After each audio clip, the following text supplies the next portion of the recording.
കഴിവും കോൺഫിഡൻസും മാത്രം നമുക്കുണ്ടായിരുന്നാ മതി. എത്ര വലിയ സ്വപ്നമാണെങ്കിലും നമുക്കത് സാധ്യമാക്കാൻ കഴിയും. നിനക്ക് എന്താണോ നഷ്ടപ്പെട്ടത് അതിന്റെ 10 ഇരട്ടി നേടാൻ നിന്നെ കൊണ്ട് പറ്റുമെന്ന് എനിക്ക് നല്ല ഉറപ്പുണ്ട്. ഓഫ് കോഴ്സ് എനിക്കെല്ലാം ഈസിയാ. ഇനി എന്തൊക്കെ സംഭവിച്ചാലും നീ എന്റെ കൂടെ സപ്പോർട്ട് ആയിട്ടുണ്ടെങ്കിലേ എന്റെ ബിസിനസ് മാത്രമല്ല മൂല്യ, ഈ ലോകം ഞാൻ കീഴടക്കും. ആ കോൺഫിഡൻസ് എനിക്കുണ്ട്. ഇത് തന്നെ എനിക്ക് വേണ്ടത്. ഇതാണ് എന്റെ വേദാന്ത്. ഇനി ആ വിഷമിച്ചിരിക്കുന്ന വേദാന്തിനെ ഞാൻ കണ്ടാലേ മുന്നും പിന്നും നോക്കാതെ കൊന്നുകളയും ഞാൻ. നിന്നെ കേട്ടല്ലോ.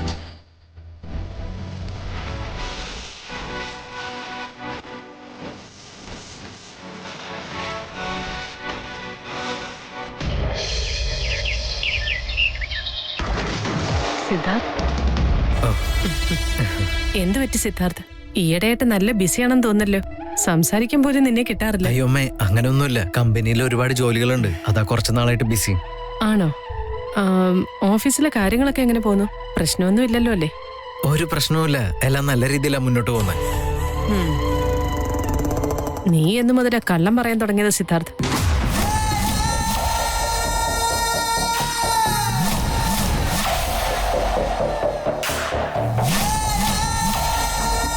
വേദാന്തിന്റെ പേരിലുള്ള ഷെയർസ് മറ്റാരുടെ അക്കൗണ്ടിലേക്ക് ട്രാൻസ്ഫർ ആയിരിക്കുക.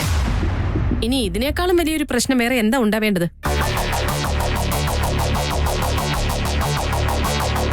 ഇതൊരു വലിയ ഇഷ്യൂ തന്നെയാ. നിങ്ങളാണെങ്കിലോ ഇതൊന്നും ഒരു പ്രശ്നമേ അല്ല എന്നുള്ള മട്ടിലാ ജീവിക്കുന്നത്. അമ്മേ, അത് പിന്നെ എന്താ നിങ്ങൾ ഉദ്ദേശിക്കുന്നത്? അല്ല, വേദാന്താണെങ്കിലും ശരി, വിക്കി ആണെങ്കിലും ശരി, ഇതിനെപ്പറ്റി ഒരു വാക്ക് പോലും എന്നോട് സംസാരിച്ചിട്ടില്ല. നിനക്ക് പോലും എന്നോട് ഇത് പറയാൻ തോന്നിയില്ലല്ലോ. കമ്പനി ബോർഡിൽ ഞാനും മെമ്പറല്ലേ. ഞാൻ കമ്പനിയിൽ വളരെ റെയറായിട്ട് മാത്രമേ വരാറുള്ളൂ എന്നുള്ളത് സത്യം. പക്ഷെ ഇപ്പോഴും എനിക്ക് കമ്പനി കാര്യങ്ങളിൽ യാതൊരു ബന്ധവും ഇല്ലെന്ന് നിങ്ങൾ വിചാരിക്കരുത്. കമ്പനിയുടെ ഭാഗത്തുനിന്ന് ബോർഡ് മീറ്റിംഗിനെ കുറിച്ച് എനിക്കൊരു നോട്ടീസ് പോലും വന്നിട്ടില്ല. ഇവിടെ ആണെങ്കിലോ ഇവിടെ ആരും അതിനെക്കുറിച്ച് സംസാരിക്കുന്നുമില്ല.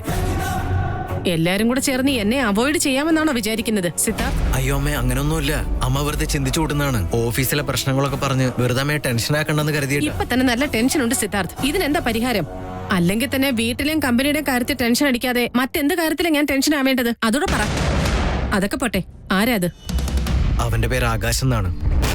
വേദാന്തിന്റെ പഴയ പരിചയക്കാരനാണ്. ആകാശോ? അതാരാ? അവനിപ്പോ നമ്മുടെ കമ്പനിയിൽ എന്താ ഇത്ര താല്പര്യം? പഴയ പരിചയക്കാരനാണെങ്കിൽ ഇപ്പൊ എന്തിനാ ഇങ്ങനെ ചെയ്തേ? അല്ല സിദ്ധാർത്ഥ്, ഇങ്ങനൊരു പേര് ഇത്രയും നാളായിട്ട് ഞാൻ കേട്ടിട്ടേ ഇല്ലല്ലോ. അത് പിന്നെ അമ്മേ, അതാ ഞങ്ങൾക്ക് മനസ്സിലാവാത്തത്. ഇവൻ ഇത്രയും നാളും എവിടെയായിരുന്നോ, എന്തിനെങ്ങനൊക്കെ ചെയ്തെന്നോ ഞങ്ങൾക്ക് ആർക്കും ഒന്നും മനസ്സിലാവുന്നില്ല. സിദ്ധാർത്ഥ്, നിനക്ക് കള്ളം പറയാൻ അറിയില്ല. അതുമല്ല, നീ എന്തെങ്കിലും മറച്ചു വെക്കാൻ ഇനി ശ്രമിച്ചാൽ തന്നെ അത് കള്ളത്തരമാണെന്ന് മനസ്സിലാവുകയും ചെയ്യും. എനിക്കിപ്പോ അറിയേണ്ടത് സത്യം മാത്രമാ. എന്നോട് പറ, എന്താ നടന്നത്? അയ്യോ, എനിക്കൊന്നും അറിയില്ലമ്മേ, സത്യമായിട്ടില്ല. എനിക്കറിയുന്നത് ഇത്രമാത്രം. ശരിക്കും നിനക്ക് ഇത്ര മാത്രമേ അറിയുള്ളൂ?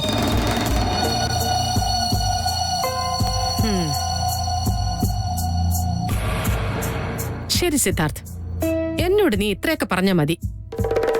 പക്ഷേ സിദ്ധാർത്ഥ്, മറ്റാരെങ്കിലും ഇതിനെക്കുറിച്ച് എന്നോട് കൂടുതൽ പറയുകയാണെങ്കിൽ ഞാൻ എന്തുമാത്രം ഹേർട്ട് ആവുമെന്നുള്ളത് നിനക്കറിയാമല്ലോ. ഇനിയെല്ലാം മറച്ചു വെക്കുന്നതുകൊണ്ട് യാതൊരു പ്രയോജനവുമില്ല.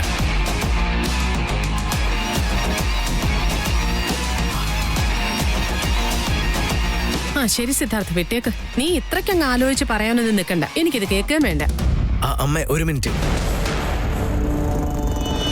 അമ്മ അറിയാൻ പാടില്ലാത്ത കാര്യമൊന്നുമല്ല. ഞാനും വേദാന്ത് ഒന്നിച്ച് കോളേജിൽ പഠിക്കുമ്പോൾ അഹല്യാന്നൊരു പെൺകുട്ടി വേദാന്തിന്റെ പിന്നാലെ ഭ്രാന്ത് പിടിച്ചതുപോലെ നടന്നിട്ടുണ്ട്. അമ്മയ്ക്കതറിയാലോ. എനിക്ക് ഓർമ്മയുണ്ട്. അവളൊരു സൈക്കോയെ പോലെയല്ലേ പെരുമാറിയിരുന്നേ? 2 ദിവസം മുമ്പ് വേദാന്തും ഇതേ കാര്യം പറഞ്ഞ് ടെൻഷൻ അടിച്ചിരിക്കുന്നുണ്ടായിരുന്നു. ആ പെണ്ണ് ഈ നാട്ടിൽ തന്നെ ഉണ്ടെന്നും അവൻ എന്നോട് പറഞ്ഞു. പക്ഷേ കാര്യങ്ങളൊക്കെ ഇത്രത്തോളം വഷളായി അവൻ എന്നോട് പറഞ്ഞതേ ഇല്ല.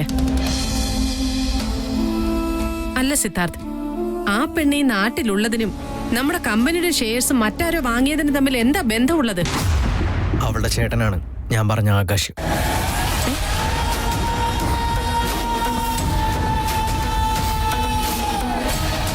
അവൻ വേദാന്തിനോടുള്ള ദേഷ്യത്തിന് എന്തോ ഫ്രോഡ് പരിപാടി കാണിച്ച് വേദാന്തിന്റെ എല്ലാ ഷെയർസും അവന്റെ പേരിലേക്ക് മാറ്റിയിരിക്കുക.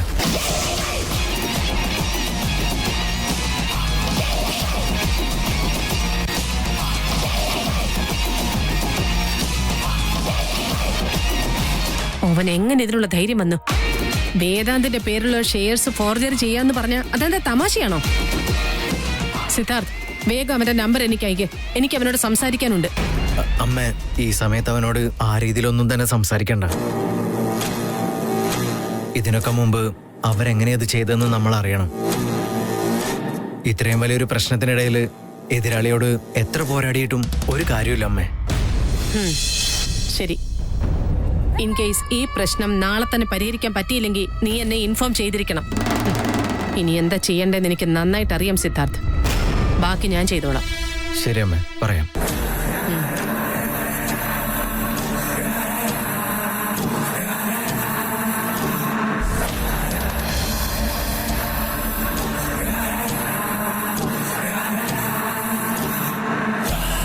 ഓ, വേദാന്തിനോട് എന്നേക്കാളും ശത്രുതയുള്ള മറ്റു പലരും ഉണ്ടെന്ന് ഇപ്പം മനസ്സിലായി. ഗേൾ, അഹല്യ എത്ര വലിയൊരു സൈക്കോ ആണെന്നുള്ള കാര്യം എനിക്ക് നന്നായിട്ടറിയാം. ആ അമൂല്യയിൽ നിന്നും വേദാന്തിനെ അടർത്തി മാറ്റാൻ എന്തായാലും അവൾക്ക് കഴിയും. അത് കഴിഞ്ഞ അഹല്യയെ തീർക്കുന്ന കാര്യം ഞാൻ ഏറ്റു.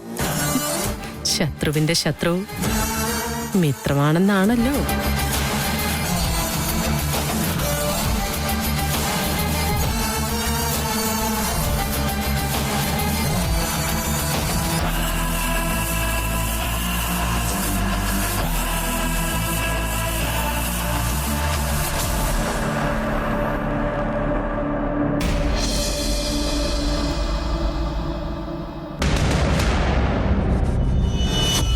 ഇനി കുറച്ച് സമയം കഴിഞ്ഞ് ആകാശ് വന്ന് ഈ കമ്പനി ടേക്ക് ഓവർ ചെയ്യും. ഇങ്ങനൊരു ദിവസം എനിക്ക് വരുമെന്ന് ഞാൻ സ്വപ്നത്തിൽ പോലും ചിന്തിച്ചില്ല സിദ്ധാർത്ഥ്. ഞാൻ ഒരുപാട് കഷ്ടപ്പെട്ട് മുന്നിലേക്ക് എത്തിച്ചൊരു കമ്പനിയായത്. മാർക്കറ്റിൽ ഒരു വാല്യൂ കിട്ടാൻ ഞാൻ എത്രമാത്രം കഷ്ടപ്പെട്ടു എന്ന് എനിക്ക് മാത്രമേ അറിയുള്ളൂ. Vedant, calm down. ഇത് 100% ഫ്രോഡാണ്. ആകാശം നമ്മളെ പറ്റിച്ചതാണെന്ന് നമുക്ക് തെളിയിക്കാൻ കഴിയും. നമുക്ക് ലീഗലായിട്ട് മൂവ് ചെയ്യാം.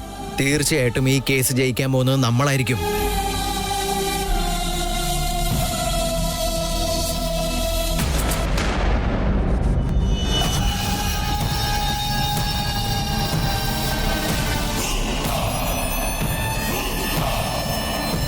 Good morning. എന്താണോ സുമേഷ് ഇത്?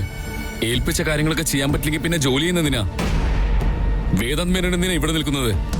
നിങ്ങളുടെ അഡ്മിൻ അവിടെ, അവർ ഇതുവരെ എത്തിയില്ലേ? May I come in?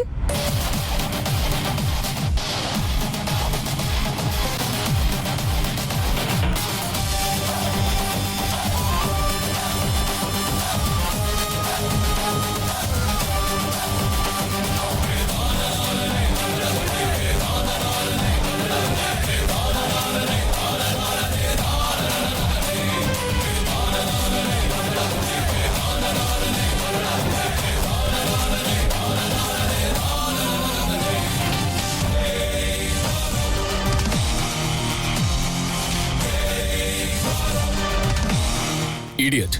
പറഞ്ഞ ജോലികളൊന്നും ചെയ്യാൻ അറിയില്ലേ? ഇപ്പൊ തന്നെ നിങ്ങളോടൊന്ന് ഫയർ ചെയ്യാ. ഇവിടെ നിന്ന് ഇറങ്ങി പോവാൻ നോക്ക്.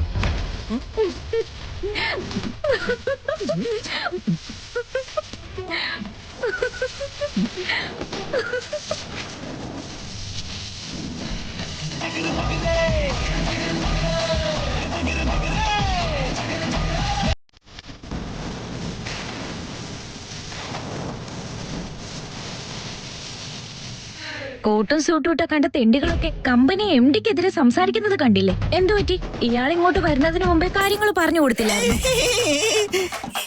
സോറി മാഡം, അത് പിന്നെ സാറ് കാര്യങ്ങളൊന്നും മനസ്സിലാക്കാതെ ഇങ്ങോട്ട് കയറി വന്നേ.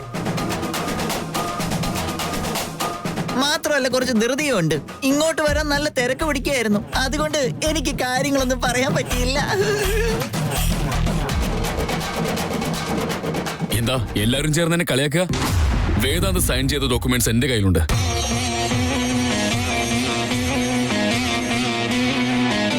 സെക്യൂരിറ്റി വിളിച്ച എല്ലാരെയും കൂടി ഒരുമിച്ച് റോട്ടിലേക്ക് തള്ളി ഇറക്കും. ഒരു 5 മിനിറ്റും കൂടി താൻ ഇങ്ങനെ സംസാരിക്കുന്നതെങ്കിൽ ആ പണി ചെയ്യാൻ പോകുന്നത് ഞാനായിരിക്കും. എന്തോ സൈൻ ചെയ്തു പറഞ്ഞില്ലേ? ഇല്ലാത്ത ഷെയറുകൾ വേദാന്ത് എങ്ങനെ ട്രാൻസ്ഫർ ചെയ്യും മിസ്റ്റർ മാനേജർ?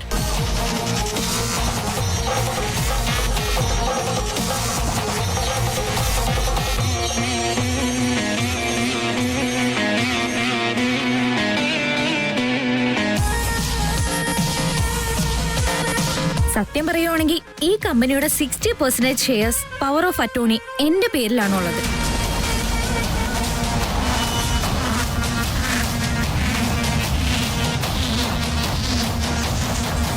സോ ലീഗലി ഈ കമ്പനിയുടെ MD ഞാനും കൂടിയാണ്.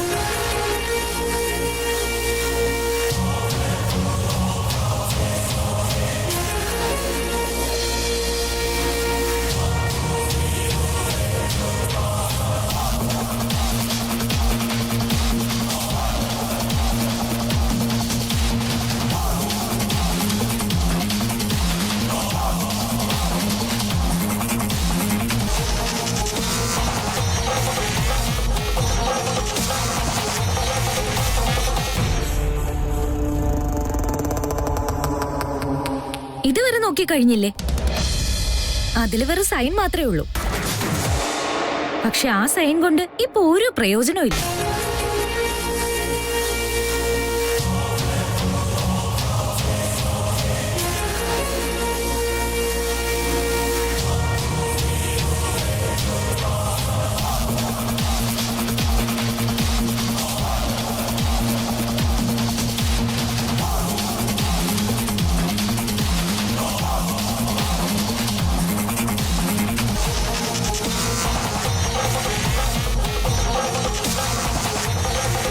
നീ എന്തൊക്കെയാ പറയുന്നേ? അതിലുള്ളത് എന്റെ സൈനാ. ഞാൻ തന്നെയാ സൈൻ ചെയ്ത് ഇവിടെ കൊടുത്തത്. അത് നിന്റെ സൈൻ തന്നെയാണെന്ന് എനിക്ക് അറിയാൻ വേദാൻ. പക്ഷെ അതിൽ 60% ഷെയർസ് നിന്റെ പേരിലല്ല.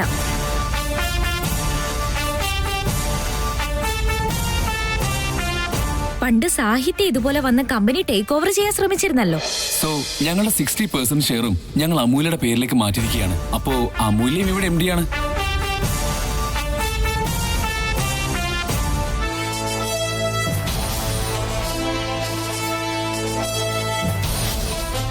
അത് ഇപ്പോഴും എന്റെ പേര് തന്നെയാ ഉള്ളത്.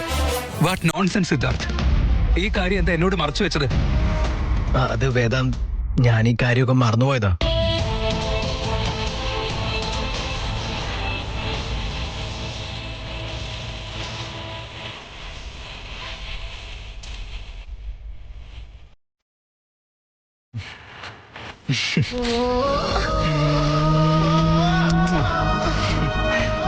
താങ്ക് യു സോ മച്ച് അമൂല്യ. എത്ര വലിയ പ്രശ്നം നീ ഒറ്റയടിക്ക് സോൾവ് ആക്കിയെന്നറിയോ? നീ ഒന്ന് അടങ്ങി നിൽക്ക് വേദാൻ. ആകാശിന്റെ കമ്പനി മാനേജർ ഇവിടെ തന്നെയുണ്ട്. നോൺസെൻസ്. ഈ കാര്യം എന്താ നീ എന്നോട് മുൻപ് പറയാതിരുന്നേ? നീ കുറച്ച് ടെൻഷൻ അടിക്കട്ടെ എന്ന് വിചാരിച്ചു. ഈ കാര്യമൊന്നും ഇനി ഒരിക്കലും നീ മറക്കാനേ പാടില്ല.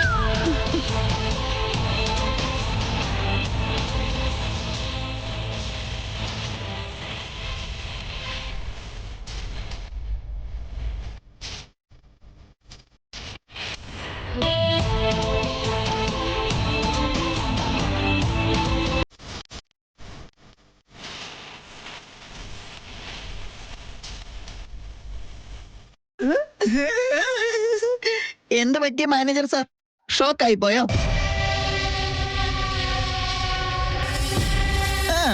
ഷോക്കായില്ലെന്നുണ്ടെങ്കിൽ ഞാൻ അത്ര വലിയ നടനാണെന്ന് ആരും അറിയില്ല. തന്നെ ഒന്ന് ഞെട്ടിക്കാൻ വേണ്ടിയാ ഇത്ര ദൂരെയുള്ള ഓഫീസിൽ നിന്ന് തന്നെ ഇവിടെ വരെ ഞാൻ കൊണ്ടുവന്ന് എത്തിച്ചത്.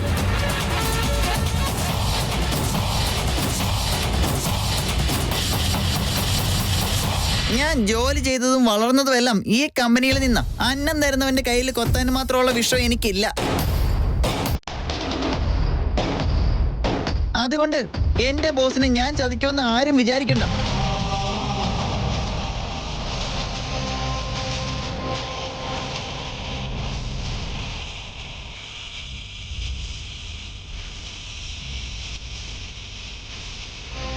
ബോസ് എന്നെ പറഞ്ഞു വിടുന്നത് വരെ എന്റെ സർവീസ് ഈ കമ്പനിക്ക് വേണ്ടി മാത്രമായിരിക്കും. എന്നെ ആദ്യമേ വിളിച്ച് ഇന്റർവ്യൂ ഇല്ലാതെ ജോലിക്ക് എടുത്തു എന്ന് പറഞ്ഞപ്പോ തന്നെ എനിക്കൊരു സംശയം തോന്നിയതാ. അതുകൊണ്ടാണ് നിങ്ങളെ കാണാൻ വന്നിട്ട് ഞാൻ കാര്യങ്ങളൊക്കെ സംസാരിച്ചത്.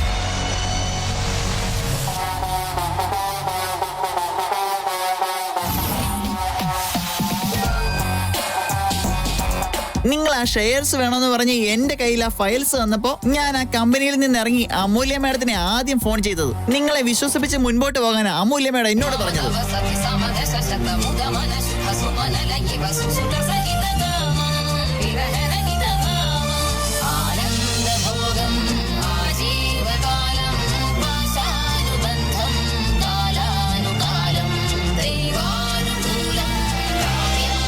വേദാന്ത് വെഞ്ചേഴ്സ് എന്ന് പറയുന്നത് നിങ്ങളുടെ കമ്പനി പോലെ ഫാമിലി ബിസിനസ് നോക്കി നടത്തുന്നതല്ല. V4 victory. വേദാന്ത് എന്ന് പറയുന്നത് ഒരു പേര് മാത്രമല്ല, ഹാർഡ് വർക്ക് കൂടിയാണ്.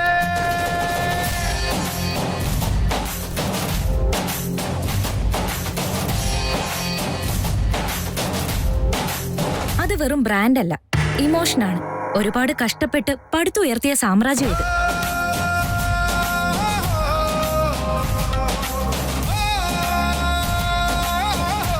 നിങ്ങളുടെ കമ്പനിയിലെ എംപ്ലോയി എക്സ്ചേഞ്ച്മെന്റ് ഒക്കെ വലിയ കാര്യമാണെന്ന് പറയുന്നത് കേട്ടല്ലോ.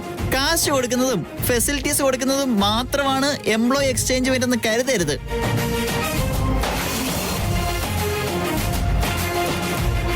ഇവിടെ വർക്ക് ചെയ്യുന്ന ഓരോ എംപ്ലോയിയും ഫാമിലി മെമ്പേഴ്സിനെ പോലെയാ. ഇവിടെ ഉള്ളത്ര ജോബ് സെക്യൂരിറ്റി വേറെ ഒരു കമ്പനിയിലും കിട്ടില്ല. സത്യം പറഞ്ഞ ഒരു കാര്യത്തിൽ ഞങ്ങൾക്ക് ഒരു കുറവും ഉണ്ടാവാറില്ല. ഞങ്ങൾക്ക് തരുന്ന സാലറി എല്ലാ വർഷവും ഇൻക്രീസ് ചെയ്തുകൊണ്ടിരിക്കും. കാരണം എന്താണെന്ന് വെച്ചാൽ ഈ ഫാമിലി പിരിഞ്ഞു പോകാൻ പാടില്ല എന്ന് ഞങ്ങളുടെ ബോസിന് ആഗ്രഹമുണ്ട്.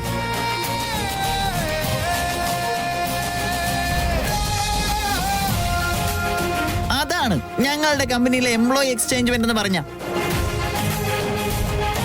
വേദാന്ത് ഡൈവേർട്ടായി എന്ന് പറയുന്നത് ശരിയാ. കാരണം വേദാന്തിന് മറ്റെന്തോ ഒരു ടെൻഷനുണ്ട്. പക്ഷെ വേദാന്തിനൊപ്പം ഞങ്ങൾ ഇന്നും കൂടെയുണ്ട്. കമ്പനിയിൽ ഒരു പ്രശ്നം ഉണ്ടാവാതെ ഞങ്ങൾ മുന്നോട്ട് കൊണ്ടുപോകും.